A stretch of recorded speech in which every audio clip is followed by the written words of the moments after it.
নকল মদের কারবারের পর্দাফাঁস, বড়সড় সাফল্য পেল আবগারি দপ্তর। আবগারি দপ্তরের বাগডোগরা সার্কেলের অভিযানে উদ্ধার হলো প্রচুর পরিমাণে নকল মদ। ঘটনায় গ্রেফতার এক ব্যক্তি, ধৃতের নাম পবন গুপ্তা।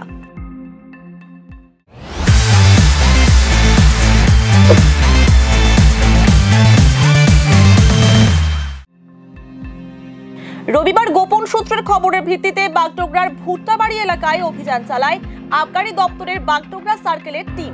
উদ্ধার হয় 7.5 লিটার নকল বিদেশি মদ। ঘটনায় গ্রেফতার করা হয় পবন গুপ্তাকে। ধৃতকে জিজ্ঞাসাবাদ করে বাগডোগরা এলাকায় আরও এক নকল মদের কারবারের বিষয় জানতে পারেন আবগারি দপ্তরের আধিকারিকেরা। এরপরই ডেপুটি এক্সাইজ কালেক্টরের নেতৃত্বে বাগডোগরার নয়া বস্তির ধিমাল এলাকায় অভিযান চালানো হয়। সেখান থেকে উদ্ধার হয় নকল মদ তৈরির স্পিরিট, নামি দামি কোম্পানির লোগো, খালি বোতল সহ বিভিন্ন সামগ্রী। উদ্ধার হওয়া সামগ্রীর বাজার মূল্য প্রায় 26,78,000 টাকা। ধৃতকে আজ শিলিগুড়ি আদালতে পেশ করা হয়। গোটা ঘটনার তদন্তে আবগারি দপ্তর। এই বিষয়ে জলপাইগুড়ি ডিভিশনের additional excise commissioner Sujit Kumar Das বলেন, গতকাল এই 1টা নাগাদ আমরা একটা সিক্রেট ইনফরমেশন পাই। এই সিক্রেট ইনফরমেশনের ভিত্তিতে আমাদের Bagdogra excise range under supervision of deputy excise collector Bagdogra range mister Hasrat Shahin এবং আমাদের বাগডোগরা সার্কেলের ওসি শেখ আবু তাহিরের নেতৃত্বে ভুট্টাবাড়ি এলাকাতে বাগডোগরা পিএস এর আন্ডারে একটি জায়গায় রেড হয়। সেইখানে রেড করি আমরা একটা ওপেন প্লেসে। সেখান থেকে আমরা পাই 7.5 লিটার, মাত্র 7.5 লিটার ফেক ফরেন লিকার এবং একটা 2 হুইলার হন্ডা অ্যাভিয়েটার এবং আর কিছু ইনক্রিমিনেটিং আর্টিকেল। ওখান থেকে আমরা একজনকে অ্যারেস্ট করি, তার নাম মিস্টার পবন গুপ্তা। তাকে আমরা অ্যারেস্ট করি। এই যে মালটা আমরা পেয়েছি তার ভ্যালুয়েশন হচ্ছে 48,750 টাকা।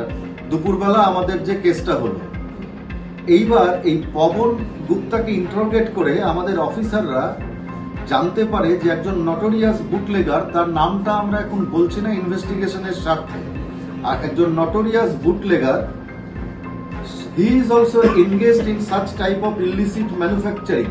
এই ধরনের বেআইনি ফরেন লিকার, স্পুরিয়াস নকল ফরেন লিকার তৈরিতে আরেকজন নটোরিয়াস বুটলেগারও যুক্ত আছে। এটা আমরা পবন গুপ্তাকে ইন্টারোগেট করে জানতে পারি। অ্যাকর্ডিংলি আমরা একটা রেড করি বিকেল 4:30 নাগাদ।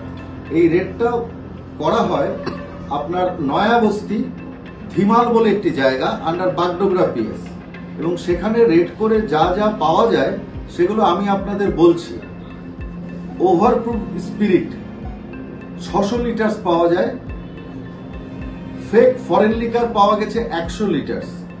McDowell number 1 fake foreign liquor পাওয়া গেছে 11.25 লিটার। ম্যাকডোয়েল নাম্বার 1 এর এমটি গ্লাস বোতল পাওয়া গেছে 850 পিস। স্টার্লিং রিজার্ভের B7 এমটি গ্লাস বোতল পাওয়া গেছে 650 পিস।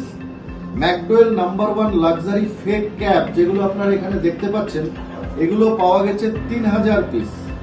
স্টার্লিং রিজার্ভ B7 এর ফেক ক্যাপ পাওয়া গেছে, জাল ক্যাপ 2050 পিস। এই স্পিরিটের সঙ্গে ক্যারামেল এবং জল মিশিয়ে তৈরি হতো স্পুরিয়াস বা নকল বিদেশি মদ। সেই ক্যারামেল আমরা পেয়েছি প্রায় 3 লিটারের মতো। এমটি জার্স পেয়েছি 15টা। এমটি কার্টন পেয়েছি 50 piece. Total valuation of the ceased article, যেটা আমরা বিকেলবেলা রেটটা করি, তার ভ্যালুয়েশন হচ্ছে 26,78,125 টাকা।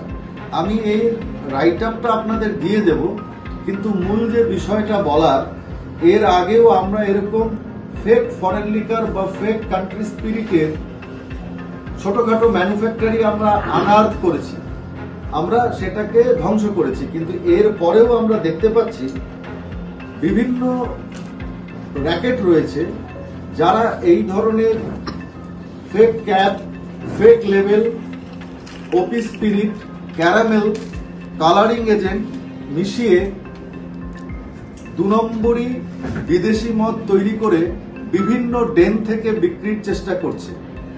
আমরা আমাদের মতো সর্বতোভাবে চেষ্টা করছি কিন্তু তবুও আপনাদের মাধ্যমে for the public in general আমরা বলতে চাই, এই ধরনের যত্রতত্র বিক্রি হওয়া মদ যাতে সাধারণ মানুষ না কেনেন, কারণ এতে করে কিন্তু হেলথ হ্যাজার্ডের একটা বৃহত্তর ঝুঁকি থেকে যায়।